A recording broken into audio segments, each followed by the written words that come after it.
फूल नहीं आ रहे, फल नहीं आ रहे आपके प्लांट पर, तो ये आपके प्लांट को बूस्ट करने वाली फर्टिलाइज़र है जो मैं अपने प्लांट्स पर अक्सर यूज़ करती हूँ और बहुत अच्छा रिज़ल्ट आता है। देखिए ये मेरा है पेंदुबेर, हाँ पेंदुबेर। और देखिए इसमें फ्लावरिंग कितनी अच्छी हो रही है। मैंने अभी 2-3 महीने पहले ही लगाया है और फ्लावरिंग देख सकते हैं आप, हर एक ब्रांच में फ्लावरिंग है। जबकि मैंने बहुत सारे फूल इसके तोड़ दिए क्योंकि मैं नहीं चाहती, अभी छोटा पेड़ है, फिर भी रिज़ल्ट के लिए थोड़े रखे हुए हैं मैंने। और ये देखिए ये फ्री का फर्टिलाइज़र है।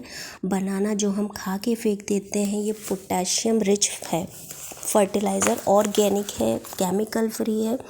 जो आपके फूल नहीं आ रहे या पुराना पेड़ है जिसमें फूल लगना मतलब फल आते आते उसकी एनर्जी कंज्यूम हो चुकी है, तो उसको बूस्ट करेगा, आपके प्लांट को फिर से फूल देने के लिए फोर्स करेगा, फ्लावरिंग प्रोड्यूस करने के लिए फोर्स करेगा।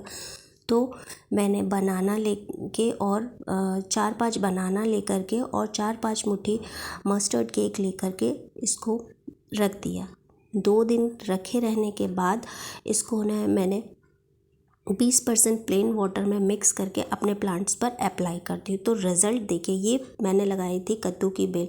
जो हम प्लांट लगाते हैं तो हम सोचते हैं यार जल्दी जल्दी फ्लावरिंग हो, जल्दी जल्दी फ्रूटिंग हो, पर क्या नहीं होता। तो मैं अपने प्लांट्स पे यूज़ करती हूँ और जब मैंने रिज़ल्ट देखा ना यार गज़ब, एक ही वीक में मुझे रिज़ल्ट दिखाई दिया, ट्रस्ट मी। क्योंकि मैं अप्लाई करती हूँ इसलिए मैं आपको ये बता रही हूँ ताकि आप भी ये चीज़ देखें। देखिए इसमें फीमेल फ्लावर्स आ चुके हैं, है ना। तो अब बड़ी मुश्किल में, तो इतनी मेहनत करने के बाद फीमेल फ्लावर आया, तो हम क्यों रिस्क लें कि हमारे पॉलिनेटर फ्रेंड्स आएँ वो पॉलिनेट करें। ना ना ना, ये रिस्क नहीं ले सकते, इसलिए मैंने हैंड पॉलिनेट किया है। देखो भैया बड़े दिनों में तो फूल से फल दिखता है, तो इसलिए हैंड पॉलिनेट करके मैं रिस्क नहीं लेना चाहती। मैं चाहती हूँ कि मेरे गार्डन में अगर फल आया है तो वो बड़े ख़राब ना हो, मुझे दिखाई दे, मुझे संतुष्टि मिले, मेरी आत्मा को सुकून मिले कि मेरे गार्डन में क्या क्या वेजिटेबल्स लगी हैं। तो मैंने हैंड पॉलिनेट किया है। और बाकी जितने भी मेरे प्लांट्स, अभी मैंने नया ही सेटअप किया अपना ये गार्डन। तो पहले मैं ना इंडोर प्लांट्स ये सब डेकोरेटिव प्लांट्स ही लगाती थी। फिर मुझे लगा यार कुछ ऐसा लगाना चाहिए ना जिससे हमें कुछ आउटपुट मिले। तो फिर मैंने अपनी वेजिटेबल्स वाला भी ग्रो करना शुरू किया। तो ये भी मेरी अभी रिसेंटली वीडियो में मैंने ग्रो किया था, तो इसमें भी अब फीमेल फ्लावर आना शुरू हो गए हैं। पहले मेल फ्लावर आते हैं जिनके पीछे फल नहीं होता है, और मेल फ्लावर आते हैं और ड्रॉप होते हैं, उसके बाद फीमेल फ्लावर्स आते हैं। तो मैं रिस्क नहीं लेना चाहती, मैं चाहती हूँ जितने फल लग रहे हैं सब पॉलिनेट हो, मैं इंसेक्ट्स का वेट नहीं करूँगी। तो इससे हमारी 100% गारंटी हो जाती है कि हाँ फल हमारा पॉलिनेट हो चुका है। क्योंकि हम हैंड पॉलिनेट करते हैं तो फल फिर नीचे को लटक जाता है, यानी झुक जाता है, तो वो उससे पता चल जाता है कि ये पॉलिनेट होगा। और साइज़ भी बढ़ता हुआ दिखाई देता है, बहुत जल्दी फास्ट ग्रोथ होती है इसकी। तो देखिए मुझे बड़ी खुशी होती है, हर डे बाय डे अपने गार्डन में छोटे छोटे चेंजेस देखती हूँ तो एक सुकून मिलता है कि अभी तक तो सिर्फ लगा रही थी, खाद डाल रही थी, खुदाई कर रही थी, पर जब हमें रिज़ल्ट मिलता है तो एक सुकून मिलता है कि हाँ अब हमें कुछ फील होने लगता है कि हाँ कुछ मिल रहा है, अब हमें कुछ आउटपुट आ रहा है, हमारी मेहनत रंग ला रही है।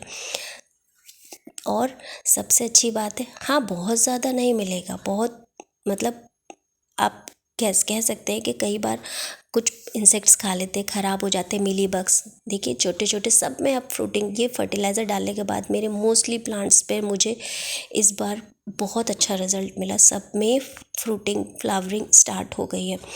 तो ये टैप कर रही थी पर टूट गया क्योंकि ये मेल फ्लावर है। मेल फ्लावर यानी जिसमें फल नहीं लगेगा। देखिए प्लेन है ना, और जो फीमेल फ्लावर होता है ना उसके बीच में सेंटर में ग्रीनिश ग्रीनिश टाइप का एक स्टिक होती है ग्रीन टाइप की, और वो उसमें 101% बैगन लगता है अगर वो आपका ड्रॉप नहीं हुआ तो इसके लिए हम रिस्क ना लेकर के या तो हैंड से हल्के से रब कर सकते हैं जैसे मैंने अभी किया। और ये देखिए इसमें ग्रीन ग्रीन सेंटर में दिख रहा है ना, यानी कि इस वाले बैगन पे फल लगेगा। तो हम इसको टैप कर सकते हैं, हैंड पॉलिनेट कर सकते हैं, और स्टिक से या ब्रश से भी पॉलिनेट कर सकते हैं। तो मैं चाहती थी कि जब मैं नेक्स्ट टाइम इनको देखूं तो मुझे फिर से कुछ चेंज मिले। अगले वीक में फिर मुझे, क्योंकि ये तो आप मेरा देखते पॉट में लगा हुआ था 2 साल पहले, इसको मैंने अब मिट्टी में लगाया है, गार्डन में अपने शिफ्ट कर दिया और इस बार फ्रूटिंग भी बम्पर हो रही है। मतलब पेड़ जितना बड़ा नहीं हो उससे ज़्यादा इस बार मुझे फ्रूटिंग दिख रही है। और क्योंकि बारिश इतनी एक्सट्रीम लेवल की हुई है ना, कंटिन्यू पानी गिरने की वजह से फ्रूटिंग ड्रॉपिंग की प्रॉब्लम भी बहुत ज़्यादा आई है। पेड़ पर ही फल सड़ भी रहे हैं क्योंकि ज़मीन में पानी स्टोर हो जाता है, जिससे रूट रॉट की प्रॉब्लम भी हो जाती है कई बार प्लांट्स में। ज़्यादा पानी स्टोर नहीं करना चाहिए, क्योंकि इसीलिए जब भी मैंने देखिए सब फ्लावरिंग मतलब फल गिर गया हमारा। ये सब मैंने अभी नया लगाया और सब में वो फर्टिलाइज़र बनाना पिलो मस्टर्ड केक डालने के बाद मुझे बहुत पॉजिटिव रिजल्ट है। इसीलिए फ्रेंड्स मैं आपके साथ भी ये शेयर कर रही हूँ, ताकि आप भी जिस भी प्लांट में, बहुत सारे प्लांट ऐसे होते हैं जो हम लगाते हैं और वो फ्लावरिंग देता है, जैसे बैगन, मिर्ची, ये सब हमें फ्रूटिंग देते हैं और देते देते एक स्टेज ऐसी आती है जब इनमें फ्रूटिंग कम हो जाती है। तो इस खाद का मुझे बहुत अच्छा रिज़ल्ट मिला है, इसीलिए मैं आपके साथ शेयर कर रही हूँ। देखिए नई ये सब मतलब अभी अभी फ्रूटिंग दिया, हफ्ते भर के अंदर ही इनका रिज़ल्ट ऐसा दिख रहा है मुझे, चेंजेस इसमें। तो मैंने जब भी इनको बीज को लगाया था, बीज से तैयार किया है ये सब, तो बीज से जब लगाया था ना तो बड़ा टाइम, एक तो ग्रोथ बड़ी धीरे धीरे हो रही थी और इसको डालने के बाद ग्रोथ और फ्रूटिंग दोनों में बड़ा इजाफा हुआ है। तो साइज़ भी अच्छा आ रहा है और बहुत ज़्यादा नहीं मिल रहा, पर इस चीज़ का सुकून है कि ये केमिकल फ्री है, ऑर्गेनिक है। आजकल आप मार्केट में जाते हैं, सब्ज़ी खरीद के लाइए, आपकी 2 दिन नहीं रुकती और सब्ज़ी रखे रखे ख़राब हो जाती है, सड़ जाती है।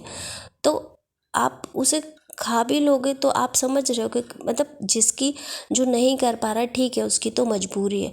पर आप मिर्ची, धनिया, ये तो छोटे छोटे पॉट में ग्रो हो जाती है। लोबिया कितनी आसानी से पॉट में ग्रो होती है।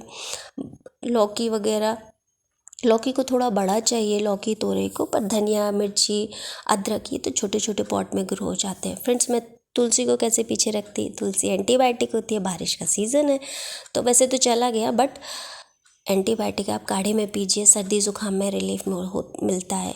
हाँ, ये मेरे अंगूर की बेल है, इसमें भी अब मुझे ग्रोथ दिखी है इस बार। और हाँ, ये वाली मैं बेल सेम की कैसे भूल सकती हूँ, आप जानते हैं कितनी मुश्किल से मशक्क़त के बाद मुझे ये मिली है, नाली के किनारे मिली है ये मुझे, और मैं कैसे छोड़ देती भैया। जल्दी से निकाल के लाई और मैंने अपने गार्डन में लगा दी। मैंने कहा किसी से के पास थी, मैंने उनसे मांगा तो शायद उन्होंने सुना नहीं या बिज़ी होने की वजह से भूल गई, जो भी है। और हमें जिस बेल को डायरेक्शन देना बहुत ज़रूरी है, जैसे जैसे हम डायरेक्शन देंगे वो उसी डायरेक्शन में बढ़ती जाती है। और जो बेल वाली सब्जियां होती हैं हमेशा उन्हें सपोर्ट दीजिए, क्योंकि अगर वो थोड़ी बड़ी हुई और आपने सपोर्ट नहीं दिया तो उनकी ग्रोथ वहीं रुक जाती है। और इस बार फर्स्ट टाइम मैं अपने गार्डन में पोटैटो ऐड कर रही हूँ, मैंने लगाया है। इसकी पौध मैंने पहले घर में तैयार की थी गमले में, और जब थोड़ा थोड़ा बड़ी हो गई ना तो फिर मैंने इसको मिट्टी में शिफ्ट करी हूँ। यहाँ पे मैंने बालू और वर्मी कंपोस्ट का मिक्सचर डाला है। जो छोटे छोटे पत्थर कंकड़ थे उनको हटा करके सॉफ्ट किया, ताकि जब आलू का साइज़ बड़ा हो ना तो बीच में मतलब उसे भुरभुरी चीज़ चाहिए, इसकी मिट्टी भुरभुरी होनी चाहिए जिससे कि उसका साइज़ बढ़ पाए। कोई हार्ड मिट्टी होगी तो वो साइज़ नहीं ले पाएगा ना। इसी टाइप से अदरक की मिट्टी भी चाहिए, तो मैंने अदरक को कैसे छोड़ देती, ये भी मैंने बहुत पहले घर पर तैयार की है गमले में। उसके बाद इसको डिवाइड करूँगी।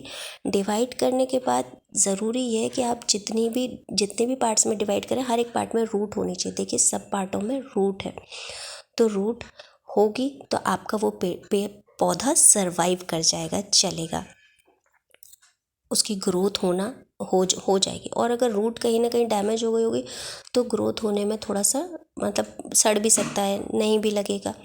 तो देखते हैं। चलो फ्रेंड्स, आपको अगर मेरी वीडियो ज़रा भी इंटरेस्टिंग लगी हो, ज़रा भी इंफॉर्मेटिव लगी हो तो प्लीज़ लाइक करें, लाइक और सब्सक्राइब ना किया हो तो सब्सक्राइब करें, क्योंकि इन दोनों का ना पैसा नहीं लगता है, फ्री में होता है ना।